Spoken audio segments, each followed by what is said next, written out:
లేఖన భాగాలు చదువుకుందాం. పరిశుద్ధ గ్రంథంలోని 20వ గ్రంథము 1వ గ్రంథము 21వ అధ్యాయము 1 నుంచి 5 వచనం చదువుకుందాం. తరువాత సాతాను ఇశ్రాయేలునకు విరోధముగా లేచి ఇశ్రాయేలీయులను లెక్కించి Thank you, Father. Thank you, Father. Thank you, Father. Thank you, Father. Praise the Lord. Praise the Lord. Praise the Lord. Praise the Lord. Praise the Lord. Praise the Lord. Stotram, Nana. Stotram, Stotram, Stotram, Stotram, Stotram. Pravesh Raktame Jai. Pravesh Raktame Jai. Pravesh Raktame Jai. Pravesh Raktame Jai. Pravesh Raktame Jai. Pravesh Raktame Jai. Hallelujah. Hallelujah. Hallelujah. Hallelujah. Hallelujah. Hallelujah. In the name of Jesus, we have the victory. In the name of Jesus, we have the victory. In the name of Jesus, we have the victory. Ese vijay, ese vijay, ese vijay. Ese vijay, ese vijay, ese vijay, ese vijay, ese vijay, ese vijay, ese vijay. ప్రేమ నమ్మకం గల ప్రియ పరలోక తండ్రి, మీ కృపా ప్రేమ మహదైశ్వర్య మరణ ప్రశస్తమైన మీ సన్నిధానంలో వలింపబడిన గొర్రెపిల్ల రక్తాన్ని బట్టి మేము స్తుతిస్తున్నాం, మహిమపరుస్తున్నాం, ఘనపరుస్తున్నాం, ఆరాధిస్తున్నాం. దేవా, మా నోళ్ళు తెరిచిన ప్రభా నీ యొక్క నోటిని తెరవు బాగా నింపుతారన్నారు. దేవా, ఎవరు నోటిని తెరిచి గట్టిగా నీకు స్తుతి చేస్తున్నారో వారి యొక్క నిధుల నింపమని ప్రార్థిస్తున్నాం. దేవా, మిగే స్తోత్రం, మిగే స్తోత్రం, మిగే స్తోత్రం, మిగే స్తోత్రం, మిగే స్తోత్రం, మిగే స్తోత్రం. సర్వశక్తి మంత్రం, సర్వోన్నతం, సర్వంతర్యాన్ని, సర్వసృష్టికి మా కాపలే దేవ, నా ప్రభనాథాన్ని, మా యొక్క నా ప్రభనాథాన్ని, అధినేతని, మా అధికారిని, మాకు తండ్రిగా ఆదరణకర్తగా, ఆశ్చర్యంగా, మా మంచి స్నేహితుగా, మా మంచి నాయకుడుగా, మా మంచి గైడ్గా, విడుదల విమోచగా, మా మంచి డాక్టర్గా, మా మంచి కాపర్గా, దేవ మా పక్షంగా వ్యాఖ్యం ఆడే దేవుడుగా ఉన్నావు తండ్రి. ప్రతి దినం మాకు బోధకు మీరుగా ఉన్నావు తండ్రి. స్తోత్ర మీ యొక్క కాపురత్వం కింద మేము ఉంటున్నాం తండ్రి. స్తోత్రం, స్తోత్రం, స్తోత్రం, స్తోత్రం, స్తోత్ర. దేవ మీరు మాత్రమే దేవ చేసే మేలులకు ఉపకారాలకు ఎంత స్తుతించా కూడా తక్కువే. అనుదినము మా ప్రభా ఆశ్చర్యాలు, అనుదినం అద్భుతాలు, వింత కార్యాలు, గొప్ప కార్యాలు, సూర్యకార్యాలు చేసే దేవుడు ప్రభా, రోక్షకాల దేవుడు దేవ. మీరు మాకు ఇచ్చిన విలువైన రక్షణ మేము నిర్లక్ష్యం చేయకుండా, అపవాది గుడిలో మేము పడిపోకుండా, అపవాది నాటకు లొంగిపోకుండా, దేవ దురాత్మల ప్రేతాత్మల సమూహం నుంచి చేయబడి మానసిక క్షుద్ధ శక్తుల నుంచి నా తండ్రి దేవ మనుషాత్మ పవిత్రాత్మ ఏకంగా గద్దించి అందరూ బంధించమని ప్రార్థిస్తున్నా. దాని ఈ లోక మర్యాదను అనుసరించకుండా ఉత్తమంలో అనుకూలమైన సజీవ యాగమైన దేవ నా తండ్రి మీ దగ్గరికి మేము రావడానికి మా శరీరంలో ఆత్మను మనుషుల ప్రాణాత్మ దేహంలో మీకు సమర్పించడానికి మీ జ్ఞానం వివేకం దయచేది కాక. దేవ మిగే స్తోత్రం, మిగే స్తోత్రం, మిగే స్తోత్రం, మిగే స్తోత్రం, మిగే స్తోత్రం, మిగే స్తోత్రం. ఈ మధ్యాహ్న కాల సమయంలో మా ప్రభు నా తల్లి ఎక్కడైతే వాక్య పరిచయం జరుగుతుందో అక్కడైతే మీ ఆత్మకు రుమరింపు దయచేది కాక. దేవ ఇక్కడ ప్రతి బిడ్డ హృదయాన్ని వాక్యంతో నింపుది కాక, నీ వాక్యంతో నింపుది కాక. మీ స్తోత్ర వాక్యం అంశము ఏంటంటే నిర్లక్ష్య స్వభావం. ఏంటి చెప్పండి? అందుకనే ఇంత గొప్ప రక్షణ నిర్లక్ష్యం చేస్తే మనం ఎట్లు తప్పించుకోమంటే తప్పించుకోలేము. ఖచ్చితంగా శిక్ష వస్తుంది. దేవుడు ఇచ్చిన విలువ రక్షణ అనేది విలువైనది. విలువైన రక్షణను ఎప్పుడు నిర్లక్ష్యం చేయదు. ఇక్కడ దావీదు ఇంతగా కీర్తనలు పాడి ఇంతగా 7 మార్లు దేవుని స్తుతించినాడు, 3 మార్లు ప్రార్థన చేసినాడు. ఒక రాజు ఉండి యుద్ధంలోకి వెళ్ళి నా ఇంట్లో ఉన్న సంతోషం ఉన్నా, బాధ ఉన్నా, వేదన ఉన్నా, రోదన ఉన్నా, అవమానం ఉన్నా, నింద ఉన్నా వాటి వైపు చూడకుండా తండ్రి అయిన దేవుని వైపు చూస్తున్నాడు. అందుకే ఎల్లప్పుడూ నాయన నా ప్రభు నేను స్తుతిస్తాను, నా ప్రభు నేను ఉంచుకున్నాను అన్నాడు. మరి ఎల్లప్పుడూ ప్రభు వాక్యం ఉండే రాత్రి పగలు ఆయననే ధ్యానించేటటువంటి దావీదు అంత దావీదునే అపవాది శోధించింది. సో మనం ఎంత జాగ్రత్తగా ఉన్నారు గుర్తుపెట్టుకో. ఏసు ప్రభుని అపవాది శోధించింది. నేను పొద్దున ఉంటే అలా అనిపిస్తే బ్రదర్ ప్రవీణ్ పగడాల అరణ్యంలో శోధన అనేది మత్తయి వార్త 4 నుంచి చెప్పాడు. అపవాది శోధన గురించి నేను అదే ఇది ధ్యానించుకున్నా. వెంటనే సరైన దాని విషయం ఇప్పుడు చెప్పట్లేదు. అంటే అపవాది ఎవరినైనా శోధిస్తుంది అనేది అక్కడ. తర్వాత ఇస్కరియోతు శోధించింది. అంటే యేసు ప్రభు యొక్క శిష్యుడే, అభిషేకం పొందిన వాడే, అభిషిక్తుడు యేసు క్రీస్తు ప్రభుల వారి యొక్క శిష్యుడు. యేసు ప్రభులతో పాటు 3.5 సంవత్సరం పరిచర్యలో పాల్గొన్నటువంటి ఇస్కరియోతు యూదానే శోధిస్తే నువ్వు నేను ఎలాగ ఉన్నాం. శోధనలు వస్తాయి, కానీ శోధన సహించి జయించు నరుడు ఎవరు? ధన్యుడు. ఇక్కడ ఎన్నో శోధనలు ఎదుర్కొన్నాడు దావీదు, ఎన్నో జయించినాడు. అసలు లైఫ్ అంతా జయ జీవితమే దావీదు. మరి ఎందుకు ఇంత నీచంగా ఆలోచించిందో అర్థం కలనా. చాలా బాధాకరమైన సిచ్యువేషన్ లో ఇక్కడ దావీదు ఉన్నాడు. చూడండి తేటగా అక్కడ 21 చదవండి. తర్వాత సాతాను, మొదటి దినవృత్తాంతంలో 21 కరెక్ట్. తరువాత సాతాను ఇశ్రాయేలునకు విరోధంగా లేచి వీడు లేచాడు.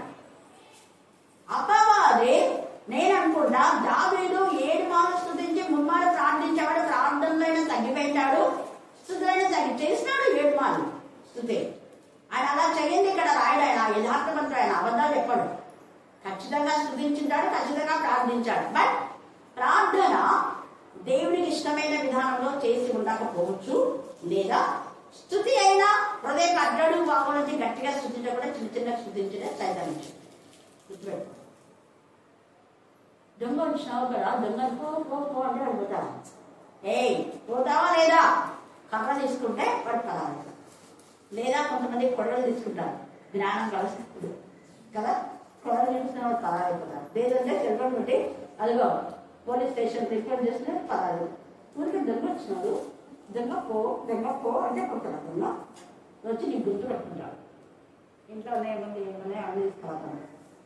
చేయవలసిన వే ఆఫ్ థింకింగ్ మనం చేయకుండా, చేయవలసిన విధానంలో మనం ప్రవర్తించకుండా ఉంటే అపవాది ఎలా పోతాడు, దొంగ ఎలా పోతాడు, నేను శోధించే శోధకుడు ఎలా మీ దగ్గర నుంచి వస్తాడు. అయ్యో అక్కడి నుంచి బాంబు వస్తుంది, బాంబు వస్తుందిరా అని ఇంకా కూర్చొని పిస్టల్ పట్టుకొని ఇట్లు ఉంటే అవతల వ్యక్తి చెప్తాడా? కాదు. వెంటనే అతని పసిగట్టనే సైన్యం దళాలు పరిగెత్తుతాయి. మీరు చూస్తున్నారు కదా టీవీలో, అవునా కదా? ఎంత స్పీడ్. అదే అక్కడ వెంటనే బుల్లెట్ తీసుకొని అవతల వ్యక్తిని ఇది చేయాలని షూట్ చేయాలన్నంత రోషం, ధైర్యం, అంత ఇది అంటే మెలుకువ, చురుకుదనం ఉండాలి.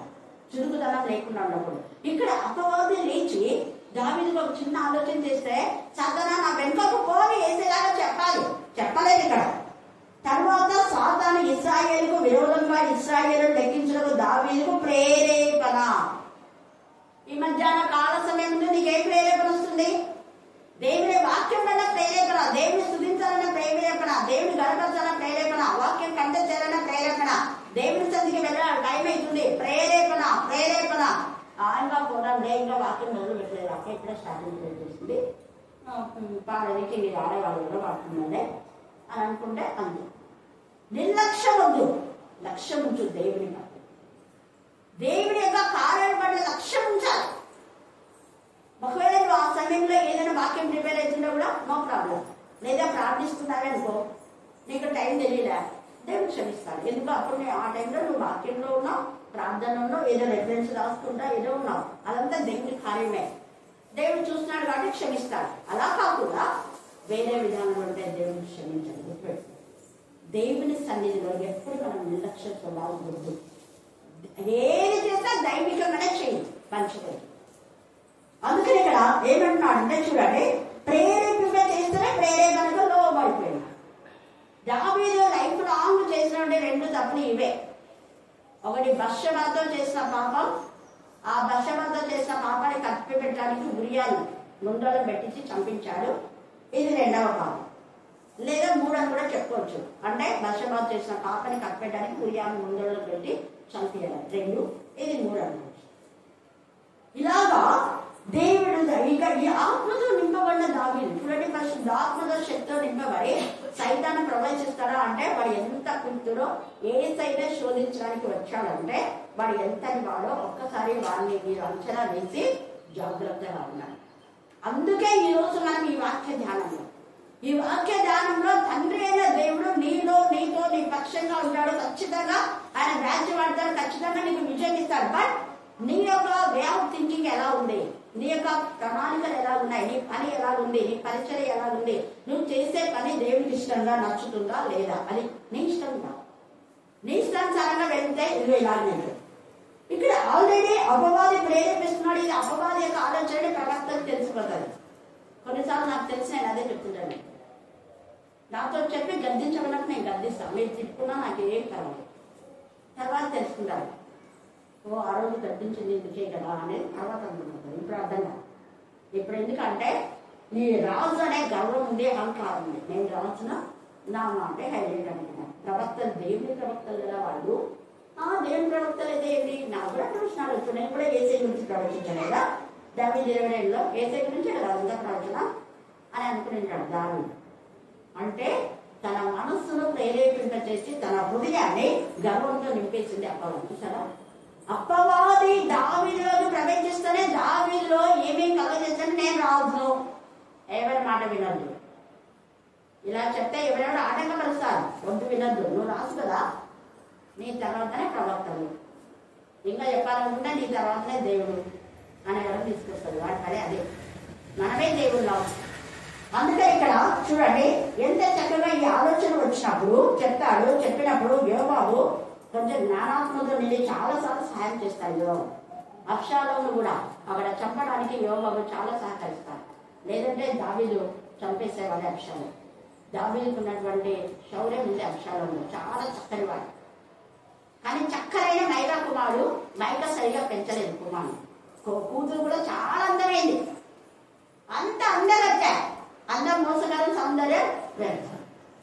అంత అందగాడు కానీ మరి కూడా జడలు చుట్టుకొనిపై చచ్చిపోయాడు. తన కుమార్తె జీవితం కూడా అంతే. ఇద్దరు కోల్పోయిన మైకా గుండె పల్లెలా ఏడుస్తుందో ఏమో తెలియదు. ఎప్పుడు పశ్చాత్తాపడితే ఏం ప్రయోజనం, సామాన్య బ్రతుకు అలాగైపోయింది, కొడుకేమో ఇలా అయిపోయింది. తన అందము దేనికి పనికిరాదు. నీ డబ్బు, నీ బలం, బలగం, నీ చదువు, నీ విద్య, నీ డిగ్రీలు ఏమీ పనికిరాదు. ఫస్ట్ ప్రయారిటీ దేవుని ఎందుకు భయభక్తిగా వాళ్ళ పెంచాలి. ఇక్కడ దావీదు దేవుని భయభక్తి కలవాడే, కానీ రాజు అన్న ఒక అహం ఉంది. ఆ అహాన్ని ఏ అహం ఉందో మనలో దాన్ని తీసేసుకోవాలి ఫస్ట్. అందుకని ఇక్కడ వచ్చి హెచ్చరిక చేస్తున్నాడు యోవాబు, కానీ హెచ్చరికను తీసుకోవాలా. నిన్ను కూడా పెద్ద హెచ్చరిక చేస్తాను, నువ్వు చేసేది తప్పునే, ఆ స్వీకరించు, తప్పును చేయకుండా మానుకో.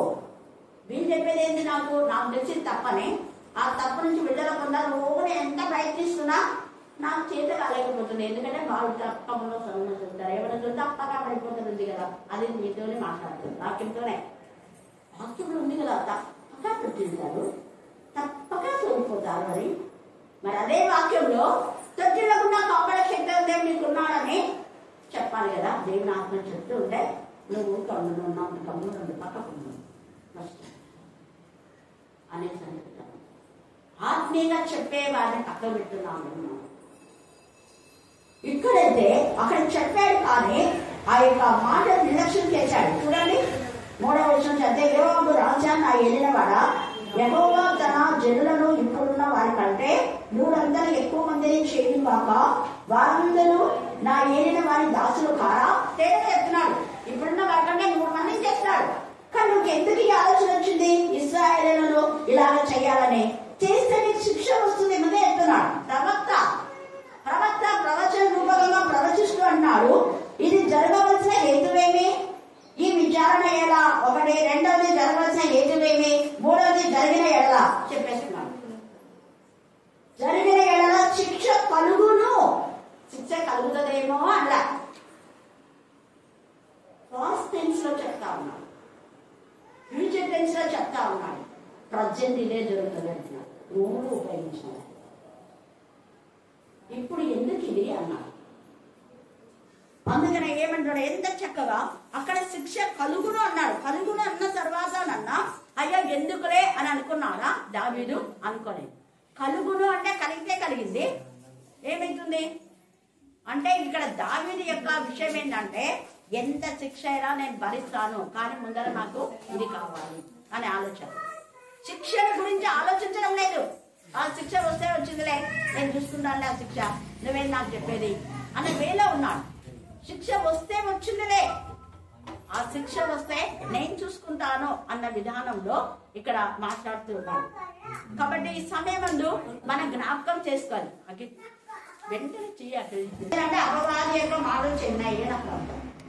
అపవాది యొక్క ఊరిలో పడితే నీకే నష్టం. అపవాది ఊరిలో పడొద్దని పెద్దలు చెప్తారు, కానీ పెద్దలు చెప్తే నాకేం పెద్దలు చెప్పేది, నేనేది తింటాను వినను, నా ఇష్టం నీ ఇష్టం, నీ ఇష్టానికి నువ్వు ఉంటే శిక్షణ వస్తుంది. పెద్దలు వద్దమ్మా ఇది చెయ్యొద్దు అంటారు, చేయకుండా మానుకుంటే నీ బ్రతుకు బాగుంటుంది. నీ బ్రతుకు అజ్ఞానంగా తయారు కావాలంటే నీ ఇష్టం వచ్చినట్టు చేసుకో. ఇక్కడ చెప్పినా కూడా వీళ్ళ శిక్ష కలుగుతుంది అని అక్కడ తేటగా చెప్పాడు. కలుగును అని మనవి చేశాను. అయినను యోవాబు మాట చెల్లగా రాజు మాటయే చెల్లాను. అప్పుడు చూడండి 6వ వచనం, రాజు ఈ మాట యోవాబులకు అసహ్యంగా ఉండాను. పోయి అయితే నేను పోయి ఎవరైనా కలవబో అన్నాడు. అసహ్యం అనిపించింది. ఒక రాజు అయి ఉండే, ఎంత రాజు అయితే మాత్రం ఇక్కడ యోవాబు దేవుని భయభక్తి గలవాడు. దేవుడు ఎన్ని అద్భుతాలు చేశాడు, ఆశ్చర్యం చేశాడు. ఎన్ని చూసి కూడా ఎందుకు ఇలాగో మొండికేస్తున్నాడు దావీదు రాజు అని కూడా అసహ్యం అయిపోయింది. ఇక నువ్వు ఎందుకులే రాజు అనుకున్నట్టు అసహ్యం అయిపోయింది. నువ్వు చేసే పనులు ఇతరులకు అసహ్యంగా ఉన్నాయేమో, ఎఫెక్ట్గా ఉన్నాయేమో. ఛీ, ఈ పిల్ల పుట్టేదేమి పుట్టకపోతేమి, ఛీ వీడు అన్నగా ఉన్నాడా నాకు, వీడు అన్నగా ఉంటే ఉండకపోతేమి, ఛీ ఇలాంటి వాళ్ళ నాకు బంధువులు, ఇలాంటి వాళ్ళ నాకు ఉన్నటువంటి వాళ్ళు, ఇలాంటి వాళ్ళ నేను ఇంటికి తెచ్చుకుంది అనే విధానంలో ఉండకూడదు.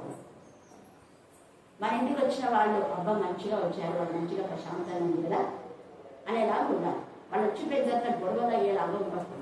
వాళ్ళు ఎందుకు వచ్చిపోయారబ్బా అనేలాగా ఉండాలి. అందుకనే జాగ్రత్త. నేను కొంతమంది చెప్తా, ఎవరైనా దురాత్మ నుంచి విడుదల పొందిన తర్వాత దేవుని సన్నిధి విడిచిపెట్టి పోకూడదు. అది ఏదైనా కూడా. నాకు ముందు చెప్తే వీళ్ళని పెళ్లికి పోవద్దు అని అండి.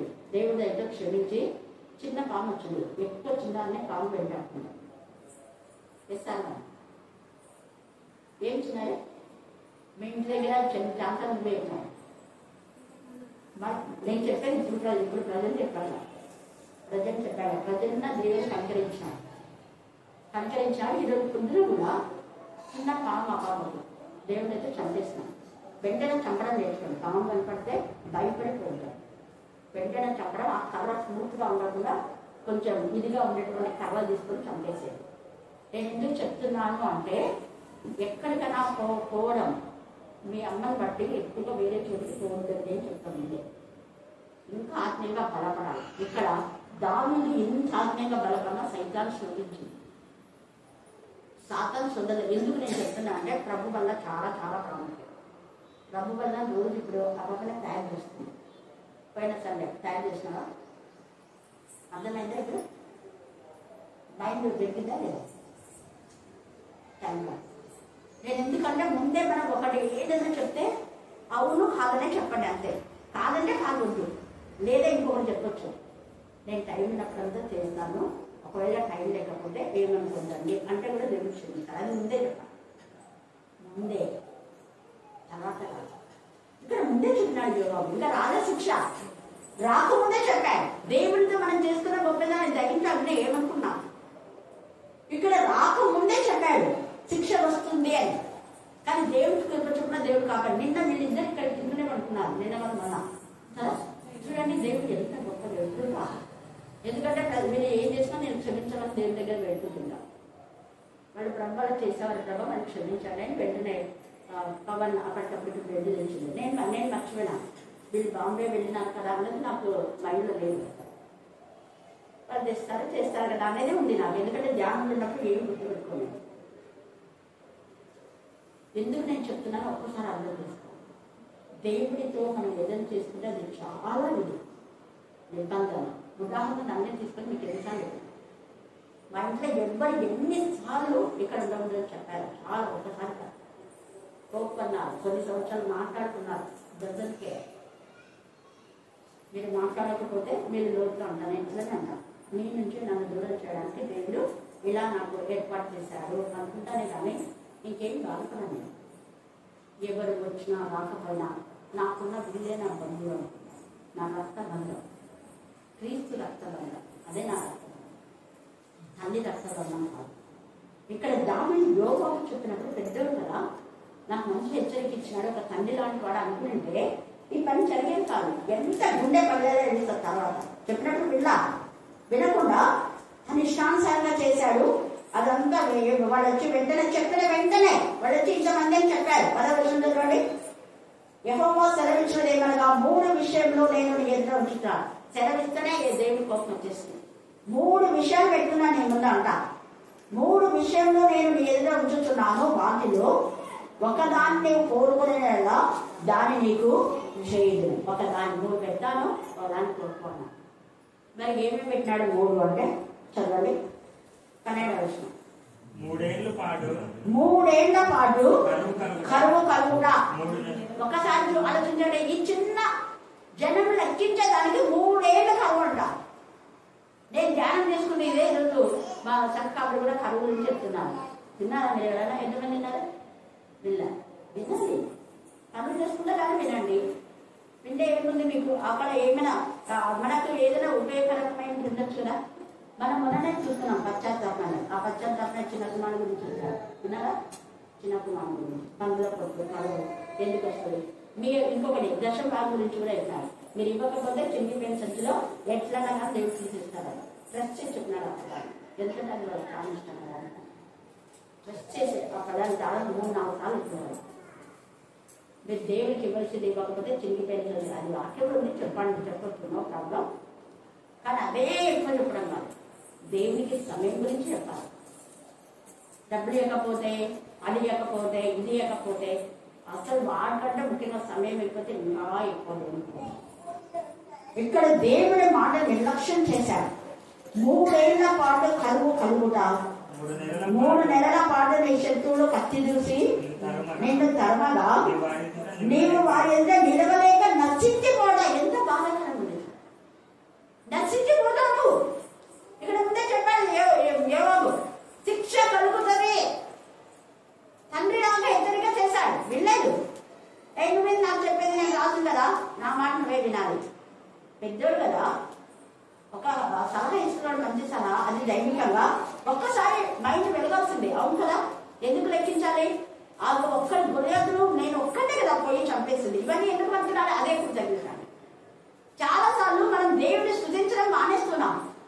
మనసులో ఎప్పుడు దేవుడిని స్తుతిస్తున్నాం. నేను ఎందుకు పదే గిప్సన్ గారిని, ఆరోగ్య బుద్ధి కానీ, నాన్నను, అమ్మను, అమ్మమ్మని, తాతయ్యను, ఇంకా జీజాన్ గారిని, ఎన్ఎస్ టైంలర్, కేరళ వీళ్ళ కానీ, మదర్ తెలుసా, పాలు తెలుసా, పాలు తెలుసా, ఇజ్జల్ పాస్టర్, బ్రదర్ భక్సింగ్, బ్రదర్ డగ్లస్, ఇంకా చాలా మంది. నేను ఎందుకు గుర్తు చేసుకుంటా?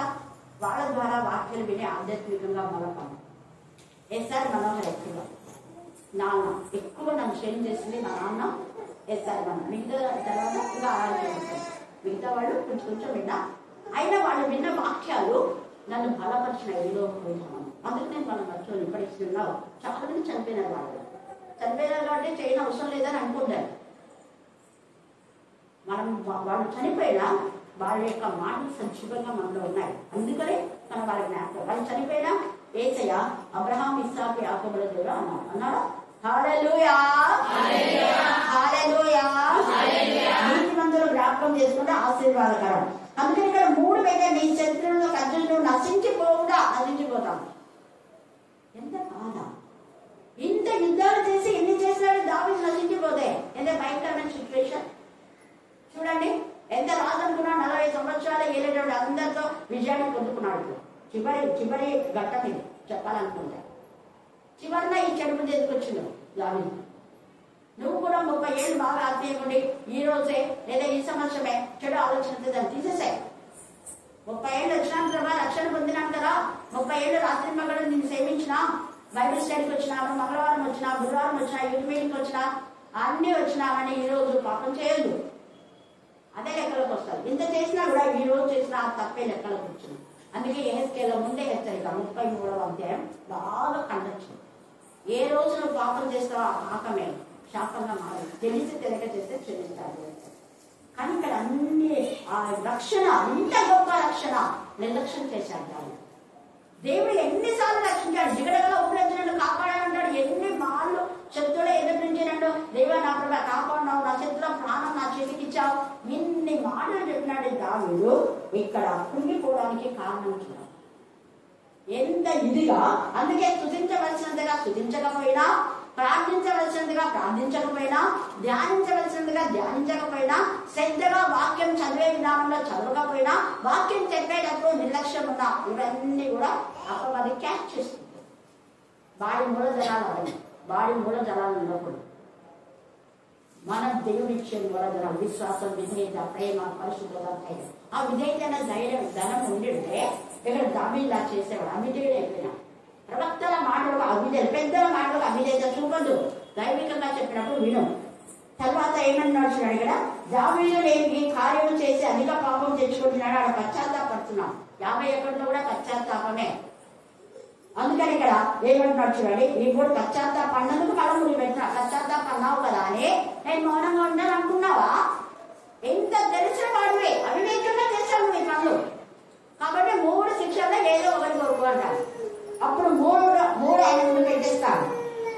3 దినముల పాటు దేశం నుంచి కరువు, ఆయన నశించకూడదు, శత్రుపైన అపజయం, 3 ఏళ్ళు కరువు. ఇవన్నీ కూడా దేశం అందరూ కూడా ప్రజలందరూ కూడా కత్తివాగా నాశనం చేయడం, ఇవన్నీ దూత దగ్గర చెప్తే ఆ 3 జరిగాయన్నారు. ఇదే మీరు 2వ సమయాలు 24వ అధ్యాయంలో 14, 16, 7, 24, 25 చదవండి, టైం లేదు కాబట్టి. ఇక్కడ మనం మళ్ళా అక్కడికి వస్తే 21వ అధ్యాయము 13వ వచనంలో దావీదు మిక్కిలి ఇరుకున పడిపోయినా అంటారు.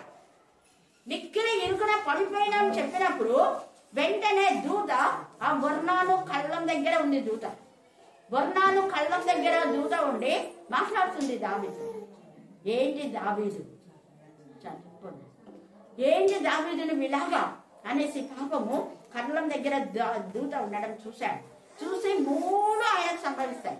ఒకటి కోరుకోమంటే ఒకటి కోరుకుంటే ఎంత బాగుంటుందా? ఇక్కడ కూడా మళ్ళీ అలాగే చేశాడు. అక్కడ కొంత తెగులు వచ్చింది, కొంత ఇక్కడ మోయబీలతో పాటు కొంత ఇది వచ్చింది ఆయనకు. తర్వాత మళ్ళా అతను ఏం చేశాడంటే సంతాపంలో నాశనం చేయుడుతో చాలును అని దేవుడు అనేలా చేశాడు. దేవునికే బాధ అనిపించింది పాపం. అప్పుడు దావీదు అంటాడు, దేవా నేను కదా చేసింది, నేను నా ఇంటి వారిని శిక్షించు అని మళ్ళా ప్రార్థన చేస్తాడు. ఆ యొక్క 2వ సమయంలో మీరు చూస్తే తేలిగా ఆ మాట రాయబడింది. 24వ అధ్యాయము 24వ వచనం చదవండి. 2వ సమూయేలు 24:24. రాజు నేను అలా తీసుకున్నాను, వెలగించి అంటే ఈ శిక్ష అంతా వచ్చిన తర్వాత ఇక భయపడిపోయి అక్కడ ఏదైనా మందిరం కడదాం, మరిపీఠం కడదామని నాకు ఈ వర్ణాన్ని కళ్ళం ఇస్తావా అంటాడు. అంటే అలాగా నేను ఊరికే ఇస్తానంటాడు. ఊరికే వద్దు, నీ కష్టార్జితం.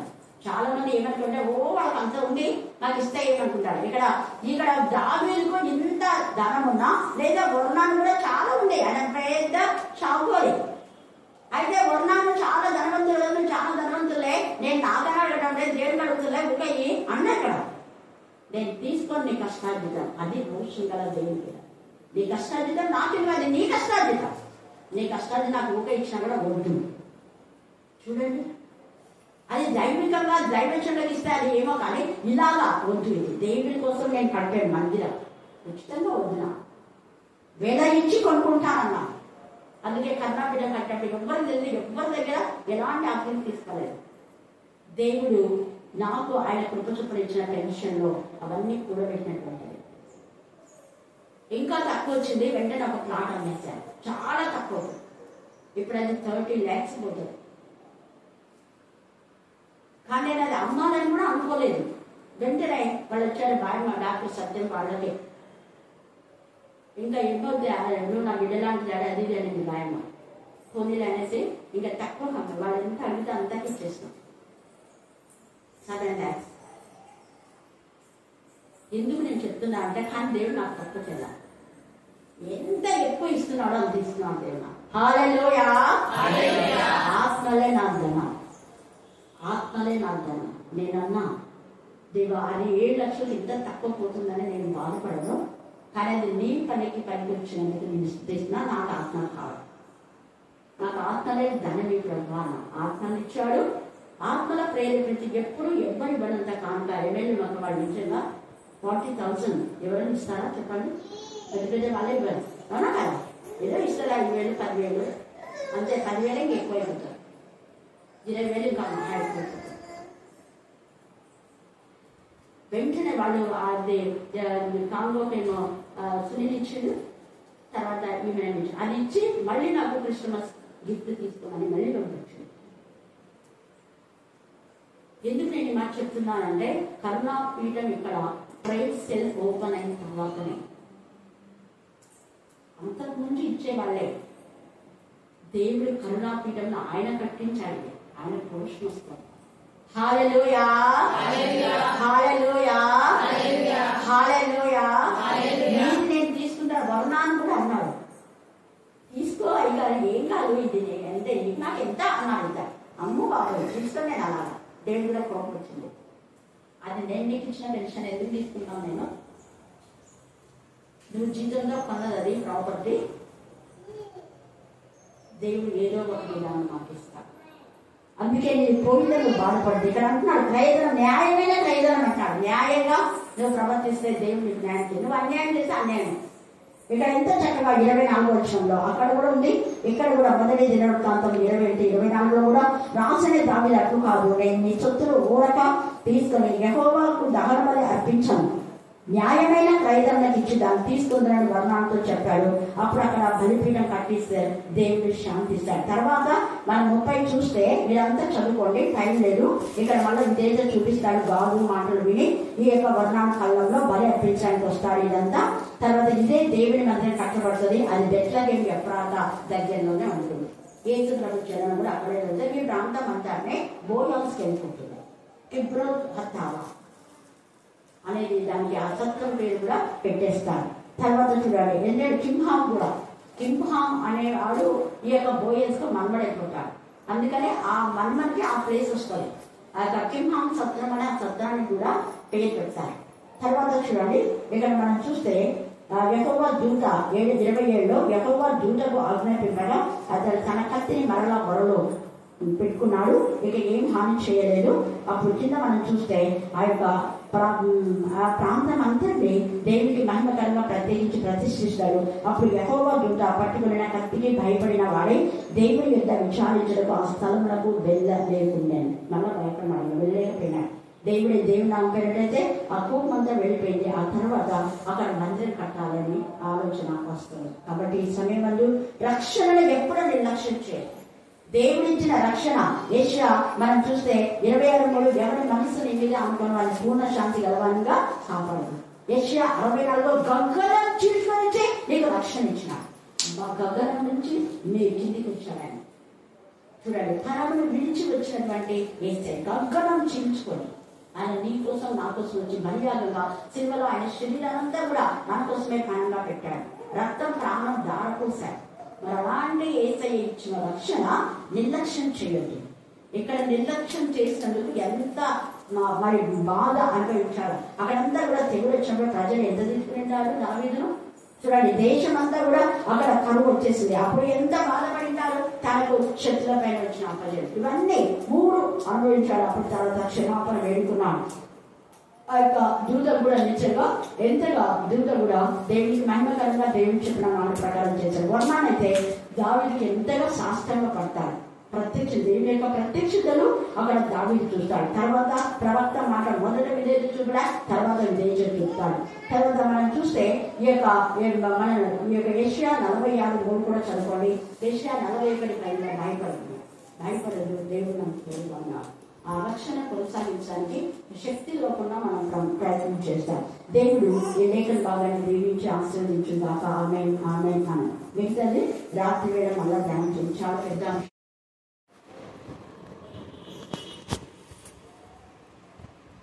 ఇట్లా బుధవారం రోజు హాస్పిటల్ పోయినాను. ఏళ్ళు నొప్పి ఉందని డాక్టర్ చూస్తే ఆపరేషన్ చేయాలన్నాడు. చేసి నేను తండ్రి నాకు ఆపరేషన్ అందుకు భయము, నేను సాక్ష్యం చెప్తాను, నాకు వాళ్ళు వస్తాయని అనుకున్నా. ఇంకా స్కానింగ్ తీసి ఎక్స్రే తీస్తే అన్ని బాగా వచ్చినాయి. ఏం లేదులేమో మా తర్వాత తక్కువ అవుతుంది అని చెప్పినాడు డాక్టర్. మందులు రాసిచ్చినాడు. నిన్న మా ఆయన మనవి